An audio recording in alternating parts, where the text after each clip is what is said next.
പച്ചമത്തനും പയറും വെച്ച് നല്ലൊരു താളിപ്പ് കറി ഉണ്ടാക്കിയാലോ. അപ്പോൾ മത്തനൊക്കെ വെച്ചിട്ട് നമ്മൾ ഒരുപാട് കറികൾ ഉണ്ടാക്കലുണ്ട്, തേങ്ങ അരച്ചിട്ടും അങ്ങനെ ഒരുപാട് കറികൾ ഉണ്ടാക്കലുണ്ടല്ലേ. പച്ചമത്തനും പയറും വെച്ച് ഇങ്ങനെ ഒരു താളിപ്പ് കറി ഉണ്ടാക്കിയിട്ടുണ്ടോ? ഇല്ലെങ്കിൽ ഇതാ ഈ റെസിപ്പി ഒന്ന് കണ്ടു നോക്കട്ടോ. അപ്പോൾ അതിന് വേണ്ടി നല്ല പച്ചമത്തനും കിട്ടിയിട്ടുണ്ട്. നല്ല കുഞ്ഞു മത്തനാട്ടോ. കുഞ്ഞു മത്തൻ പറഞ്ഞാൽ അധികം മൂക്കാത്ത മത്തനാണ്. തൊലിയൊക്കെ നല്ല സോഫ്റ്റ് ആയിട്ടുള്ള മത്തനാണ് എടുത്തിട്ടുള്ളത്. അങ്ങനത്തെ മത്തനാവട്ടെ നല്ല ടേസ്റ്റ്. അപ്പോൾ ഇതാ കുരുവൊന്നും അധികം മൂത്തിട്ടൊന്നും ഇല്ല കേട്ടോ.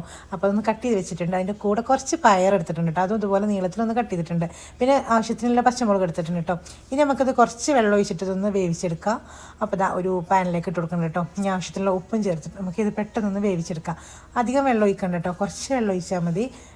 ഇതൊന്ന് വേവാൻ ആവശ്യമുള്ള വെള്ളം ഒഴിച്ച് കൊടുത്താൽ മതിയാവും കേട്ടോ.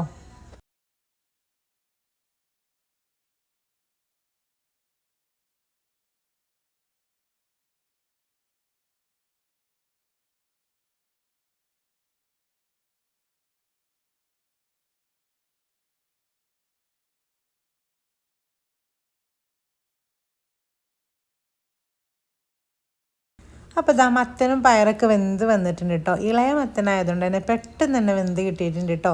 ഇനി നമുക്ക് കറിക്ക് ആവശ്യമുള്ള കഞ്ഞിവെള്ളം ഒഴിച്ച് കൊടുക്കണം കേട്ടോ. ഇതിലേക്ക് നമുക്ക് എത്രയാണോ കറി വേണ്ടത് അതിനനുസരിച്ചുള്ള കഞ്ഞിവെള്ളം ഒഴിച്ച് കൊടുക്കാം കേട്ടോ. അപ്പോൾ ഞാൻ ഇവിടെ ഒരു 3 ഗ്ലാസ് കഞ്ഞിവെള്ളം ഒഴിച്ച് കൊടുത്തിട്ടുണ്ട്.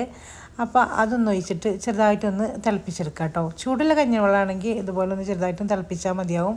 അല്ലെങ്കിൽ നന്നായിട്ട് തന്നെ തിളപ്പിച്ചെടുക്കാം കേട്ടോ. ആ കഞ്ഞിവെള്ളവും മത്തനൊക്കെ ഒന്ന് നല്ല രീതിയിൽ സെറ്റ് ആവണവരൊന്ന് ഒരു 3 മിനിറ്റ് തിളപ്പിച്ചെടുക്കാം കേട്ടോ.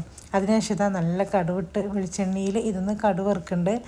അപ്പോൾ ഇതാ കടുവൊക്കെ ഒന്ന് പൊട്ടിച്ച് അതിൻ്റെ മുകളിലേക്കൊന്ന് ഒഴിച്ച് കൊടുക്കുക. അപ്പോൾ ഇതാ കറി ഇവിടെ സെറ്റ് ആയിട്ടുണ്ട് കേട്ടോ. അപ്പോൾ ഇത്രയേ ഉള്ളൂ കേട്ടോ. സിമ്പിളായിട്ട് ഉണ്ടാക്കിയെടുക്കാൻ പറ്റുന്ന നല്ല ടേസ്റ്റി ആയിട്ടുള്ളൊരു മത്തൻ താളിപ്പിൻ്റെ റെസിപ്പിയാണിട്ടത്. അപ്പോൾ ഇഷ്ടമായിട്ടുണ്ടെങ്കിൽ ഒന്ന് ലൈക്ക് അടിക്കാം കേട്ടോ.